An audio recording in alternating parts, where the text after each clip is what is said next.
ഞാനും അധികാരത്തിന് കീഴിലുള്ള മനുഷ്യനാണ്.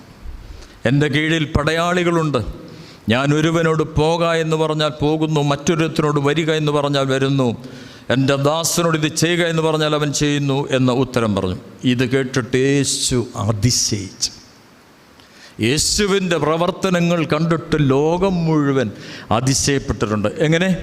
5 അപ്പം കൊണ്ട് 5000 പേരെ പോഷിപ്പിച്ചപ്പോൾ ഈ 5000 പേര് മാത്രമല്ല, അവിടെ പറയുന്നത് സ്ത്രീകളെയും പൈതങ്ങളെയും കൂടാതെ 5000 പുരുഷന്മാരാണ്. യഹൂദ പാരമ്പര്യത്തിൽ സ്ത്രീകളെയും പൈതങ്ങളെയും എണ്ണാറില്ലായിരുന്നു. അപ്പോൾ എന്തായാലും നമുക്കറിയാം, ഇന്നത്തെ സുവിശേഷത്തിൽ ഇവിടെ എന്തുകൊണ്ടോ കുറേ അച്ചായന്മാർ കൂടിയിട്ടുണ്ട്. ദൈവനാമം മഹത്വപ്പെടട്ടെ. അല്ലാത്തിടത്തൊക്കെ ഈ അമ്മമ്മമാർക്ക് മാത്രമായി സുവിശേഷം മാറ്റിവെച്ചിരിക്കുന്നൊരു കാലമാണ്. അവിടെ 5000 പുരുഷന്മാരുടെ എണ്ണം പറയുമ്പോൾ എന്തായാലും അതിനൊരു ഇരട്ടിയെങ്കിലും